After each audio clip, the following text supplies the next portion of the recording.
I'm Evelyn Culp, interviewing her. Welcome to Evie's History Bites, hosted by Martha Owen, the Heritage Collection Manager of the ELC Heritage Collection.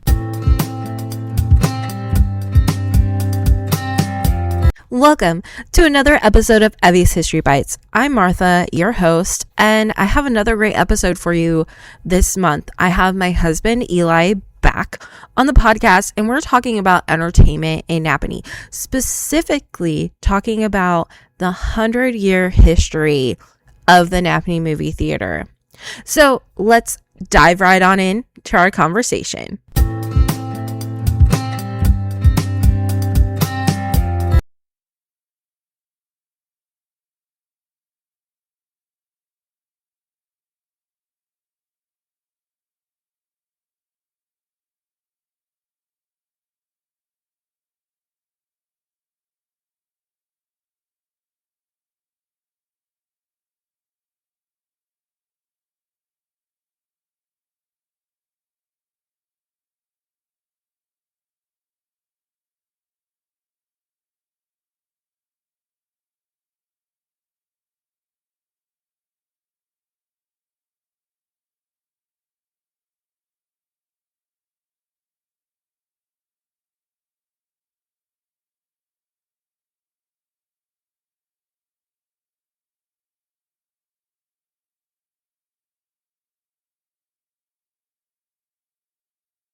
Alright, so Eli, thank you so much again for joining me on another podcast episode of Evie's History Bites. It's been a bit since you've been on the podcast. Yeah, I was just thinking that the other day. It's been a minute for sure.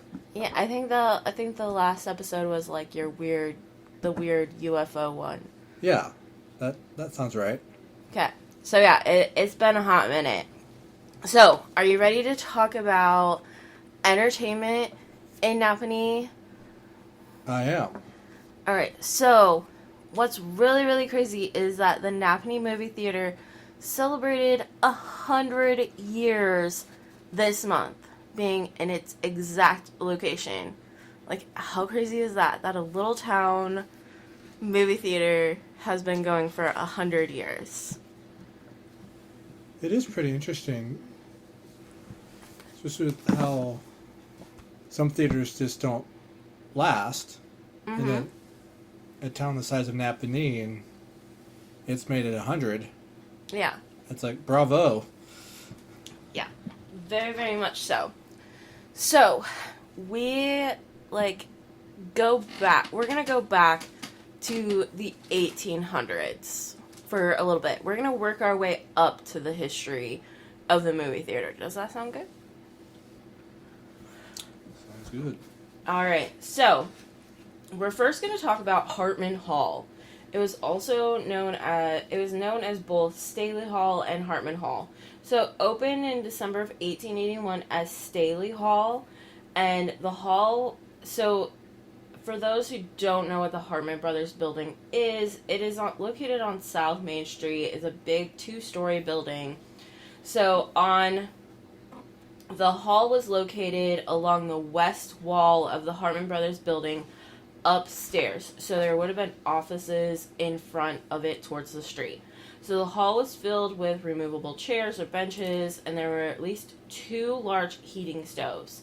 And there was a makeshift stage on the west wall with heavy canvas drop. There were 6 scenes that had been painted for the stage. One was an Italian scene. I have no idea what that would be. I can only imagine what an Italian scene is. A street scene, a parlor scene, a kitchen scene, and a forest scene. The hall also held early town council meetings, plays and entertainment, funerals, church services, and eventually those church services moved to Coppice Hall. And then, like, they had concerts, recitals, suppers, and so much more. And there was even, like, famous performances that included Ned Turner, who was a renowned Ethiopian comedian, the cornet band, and the cornet band. We do know that in 1887, it changed its name to Hartman Hall. Whew. But it closed in March of 1892. So 11 years. Yes. It's not so bad, especially if you're thinking about that time frame. Mm-hmm. The 1880s. Yeah. 1880s, 1890s. For it to last that long in that community, that's pretty impressive. Yeah, especially because, Nappanee wasn't even 10 years old at the time when this started. Alright, so we're going to go to Coppice Hall next. So Coppice Hall was located in the upstairs at the Coppice Hotel. And for those listening and aren't familiar with the Coppice Hotel is where KeyBank is today. That is where Coppice Hotel sat. It had 21st class rooms for transient traffic to stay in. But Coppice Hall served as the town's entertainment center for 7 years. And it apparently had no stage. But the Hoosier Nightingales and the Scotch Medicine Company performed there, as well as Bennett Matlock, who directed a large production of Damien and Pythias. And he came back for a few minutes later for a series of Shakespearean readers. On top of that, the Tennessee Jubilee Singers made a stop, and they were said to be educated and refined company of colored people. The citizens of Nappanee would put on amateur shows in the hall, and in 1893 there was an athletic expedition. It did not draw a very large crowd because Nappanee didn't contain the number of sports that would have warranted anyone giving an expedition on wrestling, boxing, or club swinging. So there was this guy who was from Chicago who was supposed to meet Jack Donovan in the ring for 6 3-minute rounds, but the champion failed to arrive. I don't know if he just didn't show up because this was like small town Nappanee, or if his train got delayed. I have no idea. So a local lightweight from Elkhart was put in, and the spectators went away disappointed as the fight did not live up to their expectations.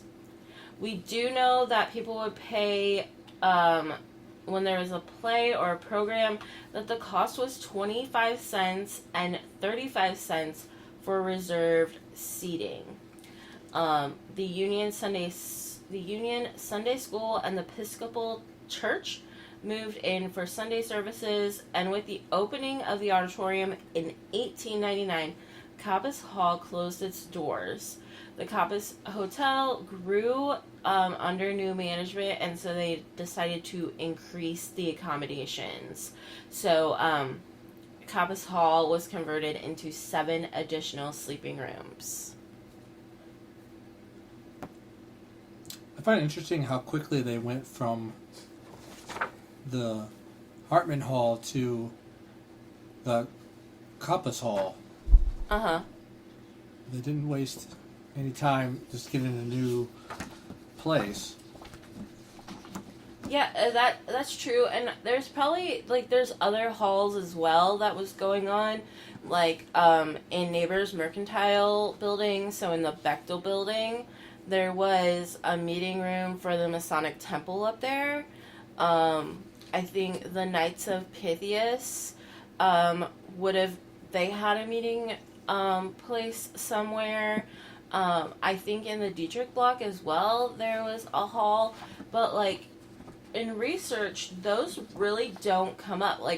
It will say with Knights of Pythias, it will say, oh, like, they're meeting in their den or they're meeting at their meeting place, but it doesn't really say where this meeting room is. So, like, Hartman Hall and Coppice Hall were, like, the two that I was able to find, like, a bunch of research on. It's really impressive. Alright. So, next up, we have the big boy. Probably, like, one of the most beautiful buildings that was ever built in Nappanee, and it's really sad that it's no longer there today. But we will get into that. So next up we're going to talk a little bit about the auditorium.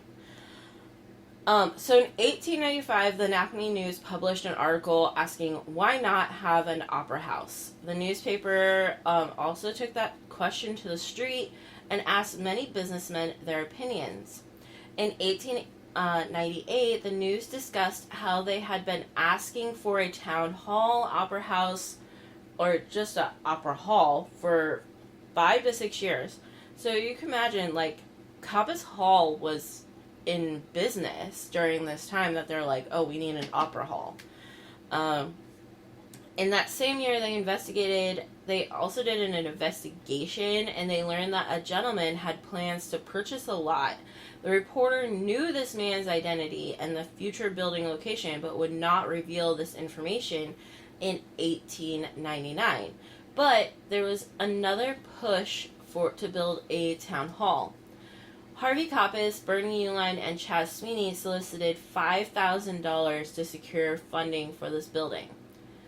So we eventually do find out that this gentleman that the newspaper is talking about is Daniel Zook. So he is the Zook of Coppice Brothers and Zook. He was the Nappanee's first lawyer, and he was from Goshen. So he is very much a distinguished gentleman and, like, very, like, sophisticated. So he claimed that the present facilities used for public entertainment in Nappanee were a disgrace for an enlightened community such as Nappanee.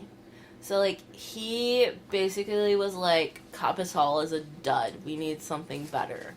Which, he was related to the Coppices through marriage. So, that gets me every single time that, he's, like, calling out his own relatives. So, in April of 1899, Daniel Zook asked the town of Nappanee to move the corner hardware and Miller harness shop. These buildings sat where the auditorium was eventually built. What they did with those buildings is, like, they moved them to the center of town, like, into the street, and I have no idea what they did to them later. Like, can you imagine, like, moving a building into the center of Nappanee now, like, with US 6 and State Road 19? Oh, it'd be a nightmare. Yeah, that would be cray-cray. So, Henry Fraser was the architect of the auditorium, and the auditorium was built in 1899. It was once called the finest little theater in northern Indiana, and it was financed by public subscription. So, this public subscription meant that this money was raised by the citizens of Nappanee because they wanted it. This is very much like how they got the library, and just, like, other places of entertainment in Nappanee.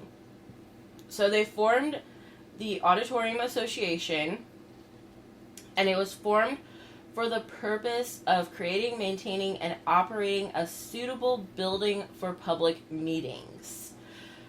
There's a whole bunch of incorporators of the Auditorium Association, but it has a lot of the big hitters of Nappanee. So, Coppice Brothers and Zook, Coppice and Son, Gordon Murray, John Hayes, Perry Early, Claude Stoops, N.A. Lehman, A.H. Kaufman, Hartman Brothers, Jacob Kantz, J.S. Walters, Clayton Strom, Noah Lauderman, Wieston Freevert, the Nears, Best, Brown Brothers, the list just goes on and on and on. L.B. Winder, the Nappanee Carriage Company, John Hughes, Albert Muchler, George Freeson's Sons, and J.S. Inks. So they enlisted a Fort Wayne scene artist who created the interior decorations, and during the building, this is what strikes me as being very interesting. So during the building of the Auditorium Association proposed to purchase a large transformer for $100 to $150, and then the town would have to give the auditorium its lighting for free, since the city would be using it for their city meetings. And you have to remember, all of those names that I read off, those are businessmen. Those are very prominent businessmen in Nappanee. Right. So they're smart cookies. Yeah, that's very clever. And so I don't know if that actually happened or not. But the auditorium officially opened in December of 1899. Opening night seats were auctioned off to the highest bidders. So it was the first choice down. The auction started about $3 in the boxes, down to $1 for ordinary seats. So the first night that the house brought in was a little over $450. So that's impressive. I was thinking of 1899, and then you said $1. Yeah, they packed that thing then. yeah, and I forgot to look exactly to see how many seats were in it, but it had a balcony, so there was there's probably close to maybe 300 seats in the auditorium. So, from its opening until World War I, it hosted the Nappanee Orchestra, locally produced shows, band concerts, recitals, graduations, and so much more. One of the locally produced shows was the Mikado, which Nappanee residents staffed a local talent production of it. And so they brought in George Herbert, who was a nationally known operatic comedian who directed the show. One member of the cast was stricken with typhoid fever 3 days before the performance, and the gentleman who was supposed to play the Mikado was kicked by his horse and suffered a broken leg. So even though he hobbled, he was still able to play his role. The costumes from the Metropolitan Opera in New York arrived in Nappanee just in the nick of time. I don't think I could do that today with Night at the Museum. Costumes just getting there right before that. Yeah. Oh no, that would also be a nightmare. Yeah. So 1901, the auditorium added a magic lantern and moving picture shows. So they started to show moving and animated pictures that included scenes of the late war, which that means the Spanish-American War, and battle and naval engagements. So the tickets for that were 20 cents for adults and 10 cents for children. So they also, in 1908, an inspector came to the auditorium and made some suggestions to the managers, saying that it needed exit signs, it needed 2 barrels of salt water, one on either end of the stage, because the downstairs was used as a hardware store and then a grocery store. So I want you to remember the inspector saying that they needed salt water for fires and stuff like that, and that there's a grocery store downstairs. Well, we'll get to that later. So they, the auditorium fell very much in disrepair, and sadly it burned down. The most gorgeous building in Nappanee's history burned down. So this happened on January 19th, 1937. The fire originated in the Jet White grocery store below the auditorium. A barrel of kerosene exploded, sending the fire to the whole building instead of keeping it contained to the grocery store. So Nappanee called for help from Bremen, Wakarusa, New Paris, and Elkhart. They all responded, and even Warsaw headed for Nappanee. But they had trouble along the way, so they abandoned their truck to assist in fighting the fire. So without the help of all of these fire departments, the entire block would have been lost. Burning boards of various sizes were carried to roofs of the building. The fire departments organized and sprayed the tops of the roofs to keep them from starting on fire. The flames in the sky could be seen for miles, and those who didn't hear the announcement by radio hurried to Nappanee because they thought that the entire town of Nappanee was on fire. Many windows and roofs in the surrounding businesses had been damaged or broken, and all that was left of the auditorium building was the west and north walls, but they were leaning to one side. And if you look at Dr. Topping's building today on the corner, because that's where the auditorium's set, if you look on the north side of the building, you can actually see part of the auditorium's wall still there. Which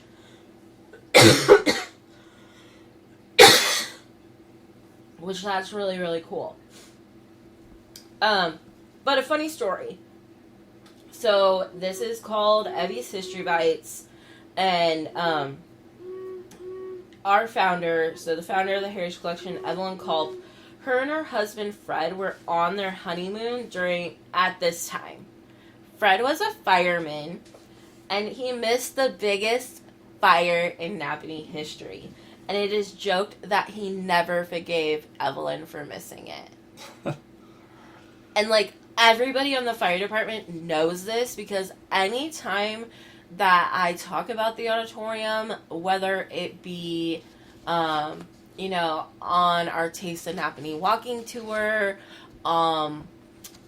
just talking about the auditorium and things like that, like, the firemen on the department, they will bring up this story. Like, everybody knows this story, even though it happened, like, in 1937.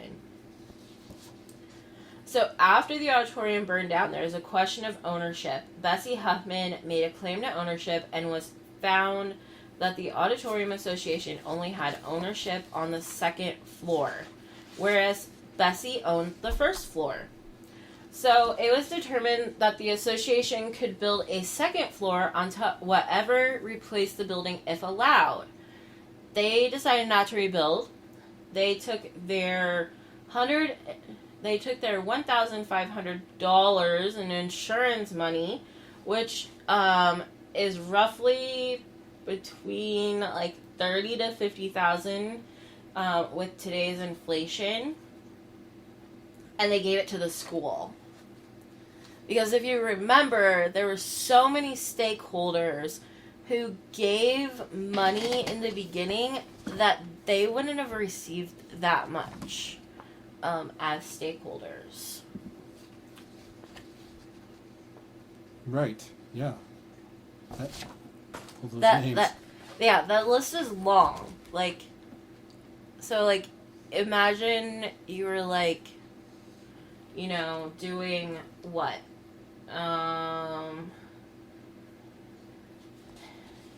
If you have 30 of those,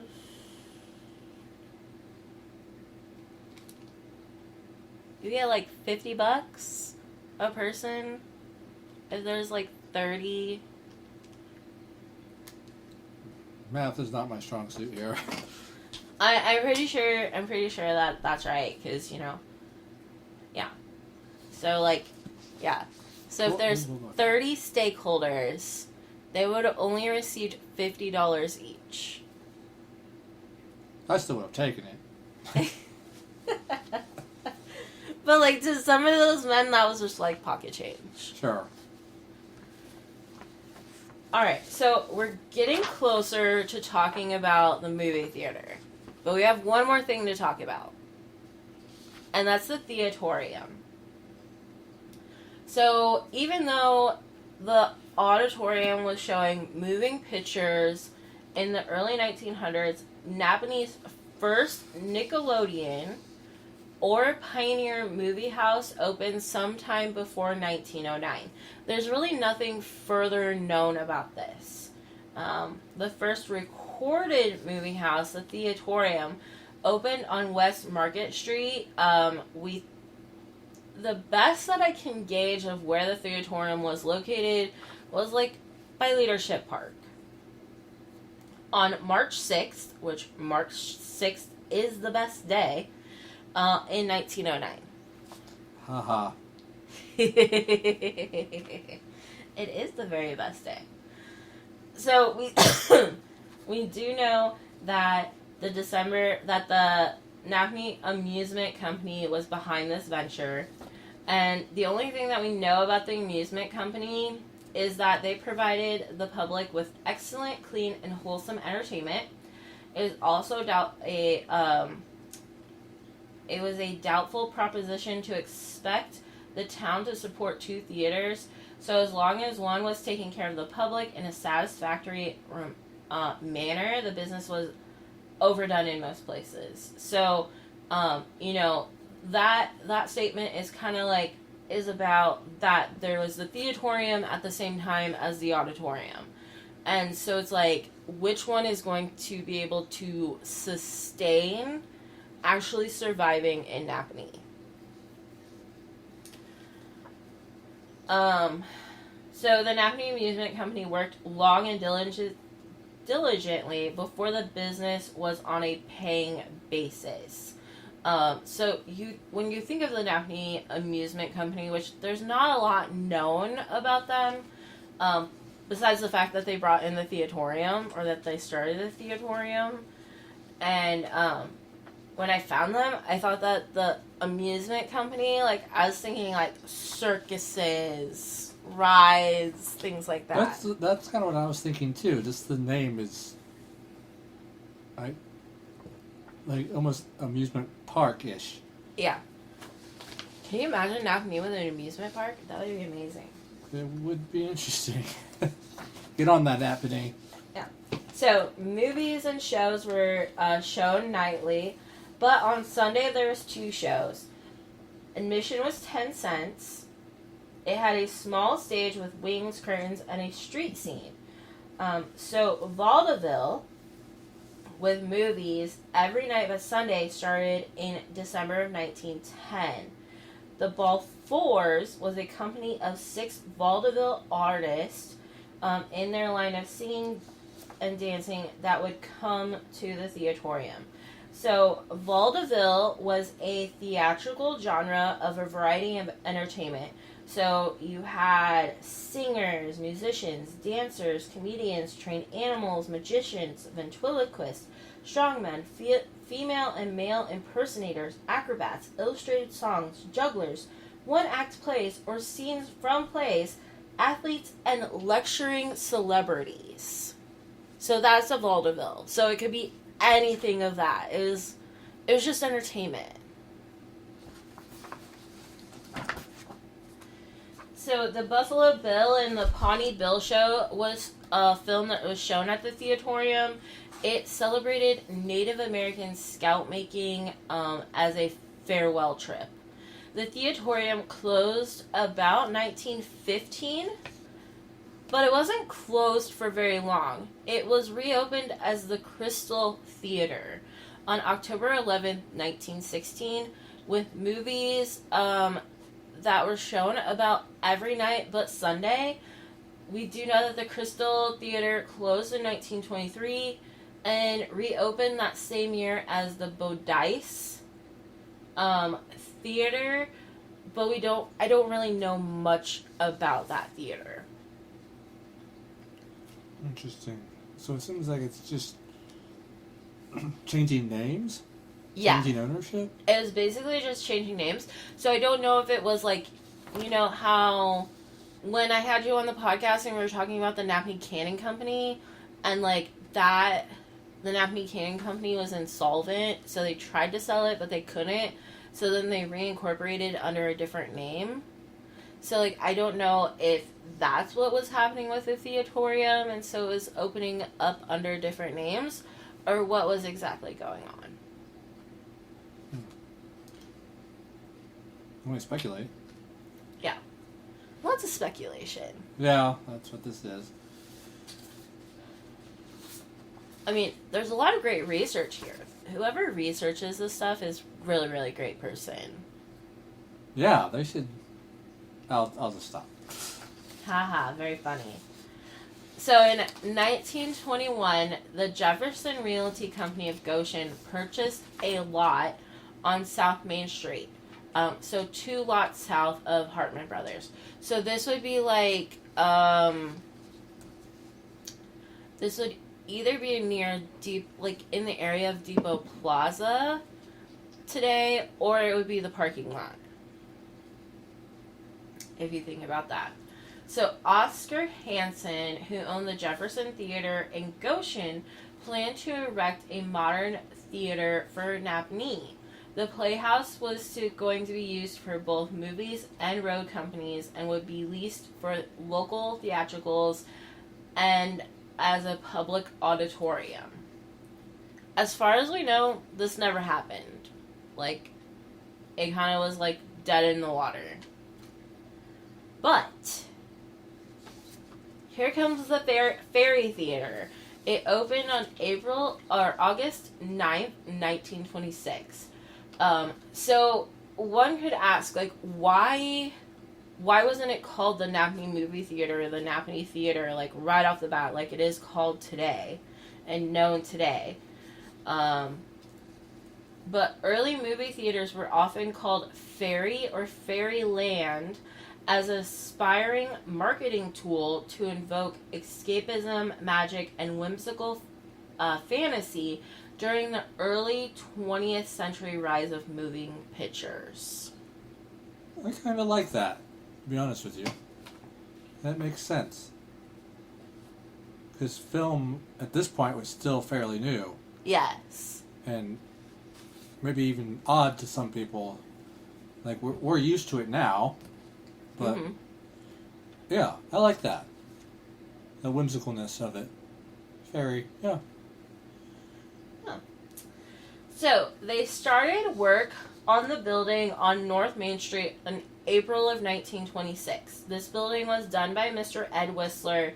So, it's pretty crazy. There's like 4 different Whistler buildings, including the theater building, that were built by Mr. Whistler. So, looking at the newspaper in April of 1926, this is what they described how the theater was going to look. Inside and outside.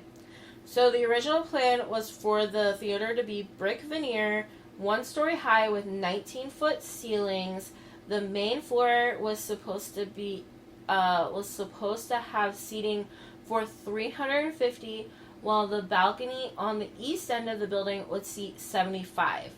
2 boxes on either end of the balcony would seat 5 each, so that would give a seating capacity of 435 people.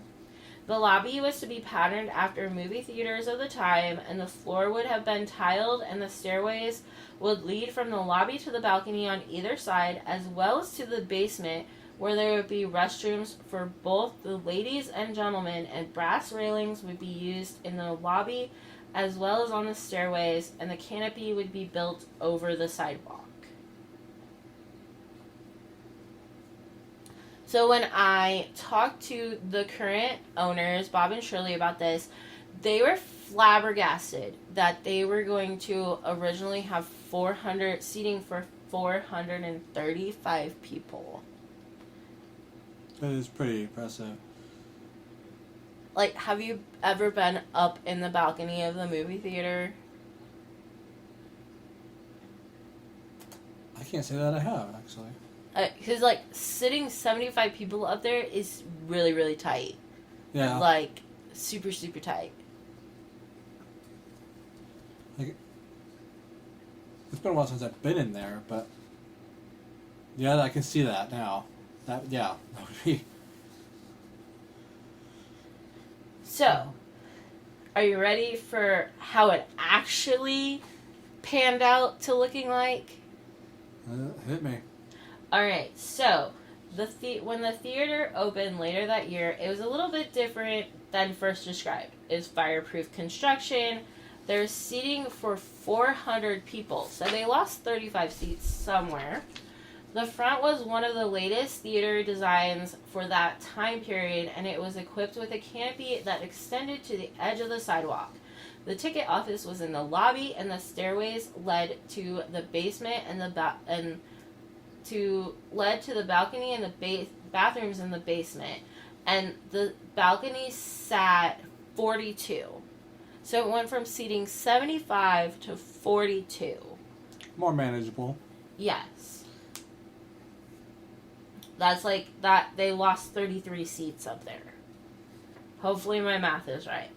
So the seats throughout the house were the latest folding theater pattern and were upholstered in leather, and special attention was given to the lighting and the ventilation systems, and a comfortable temperature was to be maintained at all times.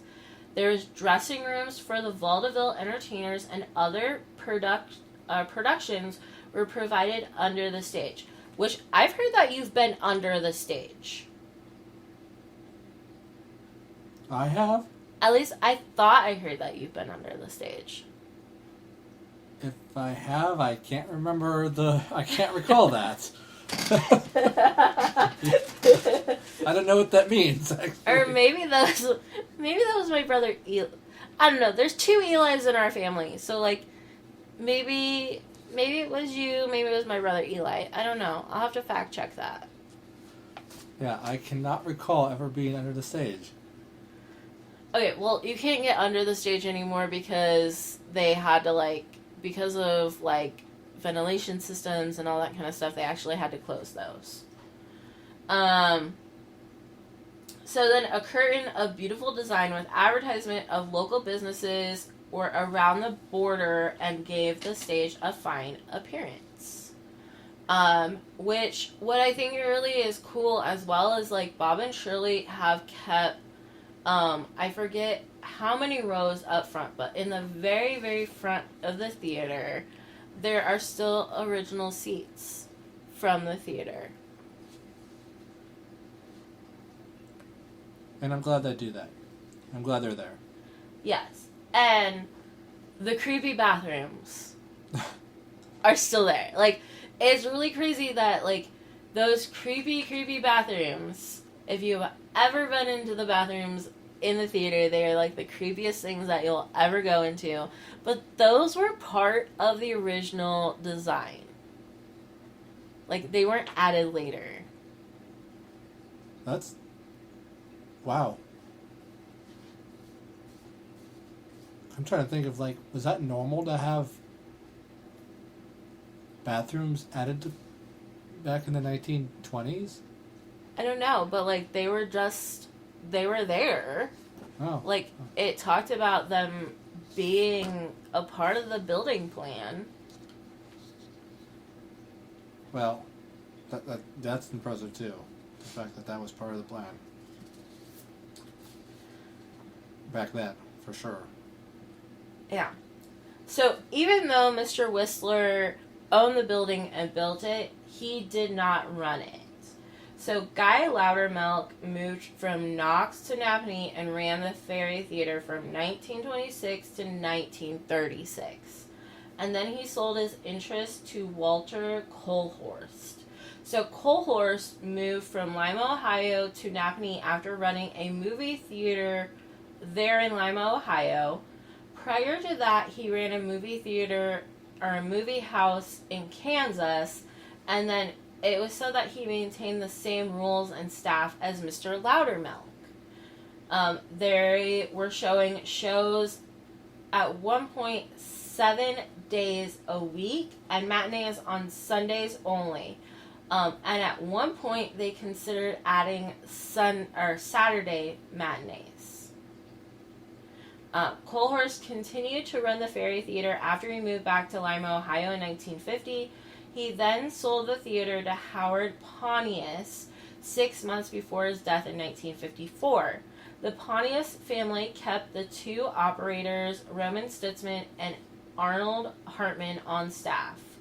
And one thing that I don't have in my notes, but I found when doing research about the Fairy Theater, is they must not have checked like the seats or the theater at night, like after the movies were done, because like Mr. Colhorse got a call at like midnight asking him to come and unlock the theater so that this gentleman who fell asleep during the movie that was shown that night could get out and go home. So, like, he fell asleep, he woke up, realized nobody was there, he found his way into Mr. Colhorse's office, and called and was like, hey, can you come and, like, let me out? That's wild.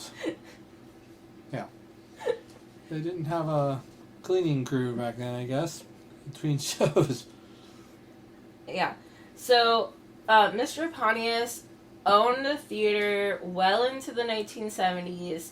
It changed hands a few times here and there. It really didn't have the same owner for very long. But then in September of 1980,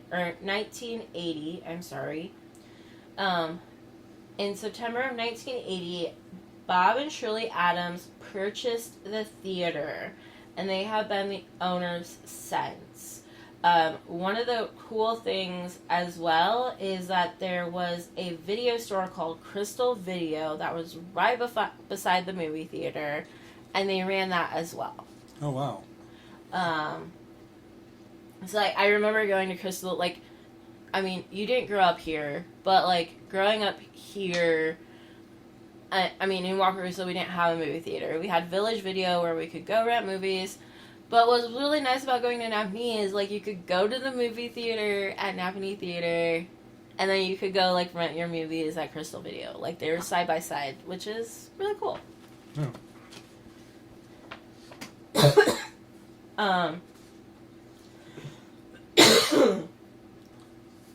So, Gone with the Wind was played at the Fairy Theater on April 18th and 19th in 1941, and the price of the ticket was 55 cents.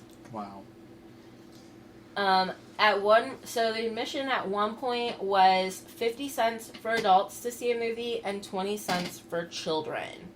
What I love about the Nappanee Theater today is that they've kept their prices pretty reasonable. Like, you can go and watch a movie for, like, $6 a person, and you can, like, have some great concessions on top of that. You know, like, Shirley makes her Green River, which they're famous for, and so, like, it's just so creative. Another thing that they did during the Depression was that they had a bread wrapper night. So one person would be admitted with bringing in 10 bread wrappers if there was accompanied by a paid admission.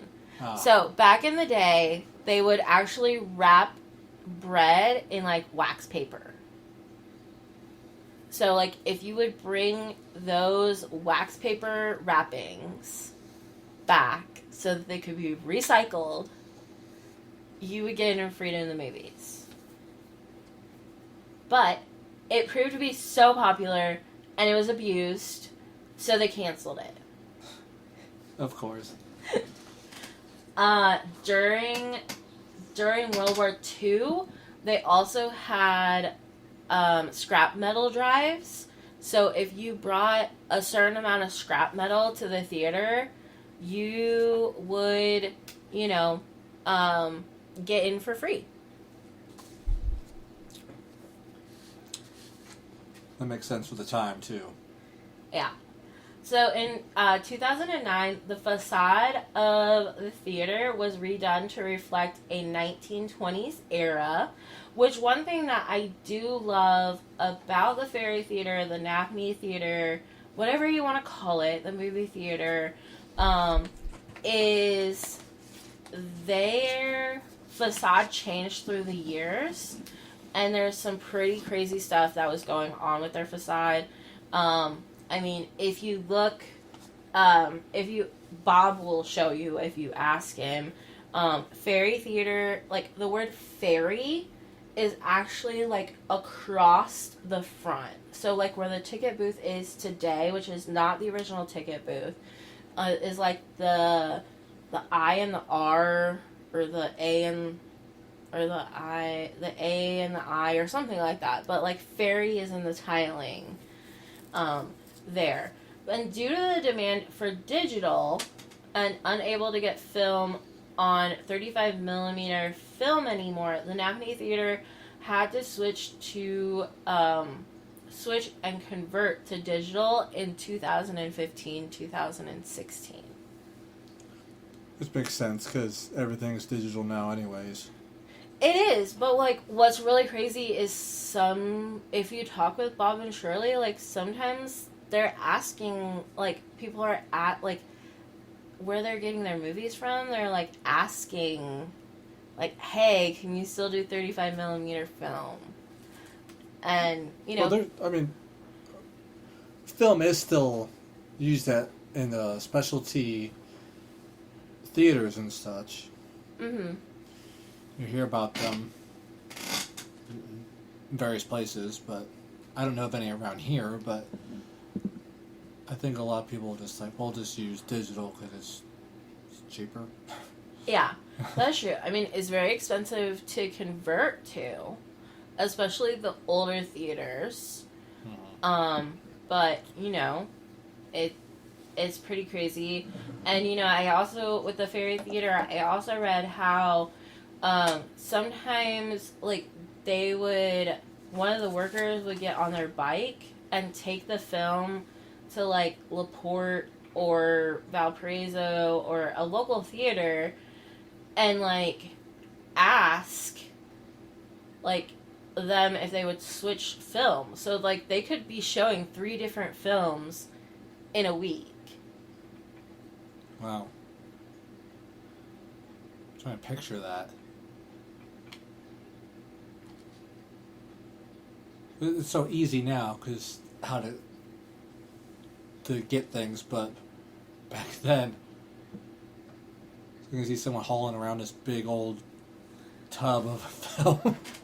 Yeah, and like what's really crazy too is it happened when for the Nappanee Pace, and I was doing, I can't remember which issues it happened when. It was early September. It's going to be an early September issue that I was working on, and like there was like, oh, it's Paramount's 15th anniversary, come to the Fairy Theater and we'll feature these 3 shows from like Paramount's repertoire. Yeah, that makes sense. Huh.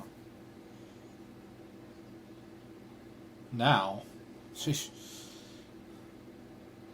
that would be completely different.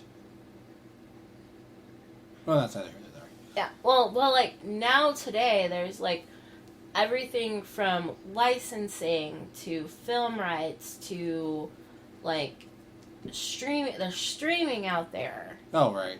Oh, yeah. So like it's so much harder to show films in movie theaters. Well, that's why it's still impressive that it's still running then, because of that, all the, hoops they have to jump through to license things, and then all the competition with streaming services and stuff. Here it is, 100 years on, still kicking. Yeah. Well done, Nappanee Theater. Well done. Which I also hope to be able to give our little boy the same experience that I had growing up, of going on, I would go on daddy-daughter dates with my dad to the theater. Like, and so I hope that for our little boy, that he can grow up with that same experience of getting to go to a small town movie theater and, you know, really truly appreciating. I mean, he's almost 2, and you can really tell in him that he does appreciate history. At least I hope he appreciates history. And, like, I hope that he appreciates, like, how cool it is to, like, live, even though we don't live in Nappanee, but live near a place that has a small town theater. You know, you do have the Bremen Theater and you do have the Syracuse Theater, but, like, there's just something really, really special about the Nappanee Theater. Yeah, it is. I just, like,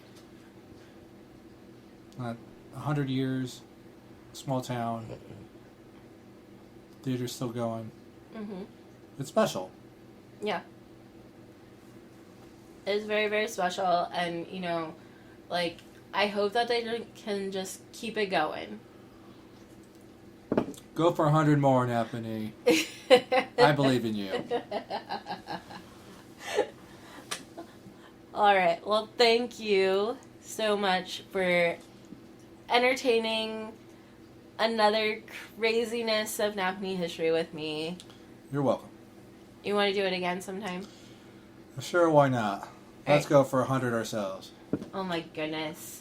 Well, I mean, Evie's History Bites in 2027 we'll be celebrating 7 years. So we're celebrating 6 years this year of Evie's History Bites. Wow. So That's impressive, too. it's pretty impressive that we really haven't, we've repeated a couple episodes here and there, or topics here and there, but kept her going. All right, do you want to know like your future topic that you're going to be talking about? Because I already have it decided. Oh, you'll just surprise me, I'm sure. Well, but if you remember, this is something that we talked about the other night because I was showing you his journal. Oh, that's right. Yeah. So we're going to be talking more about him. Okay. Okay? All right. All right. Well, thank you so much, Eli. Again, I hope that you had fun and that you learned a little bit more about Nappanee history. I always do. All right. Thank you. You're welcome.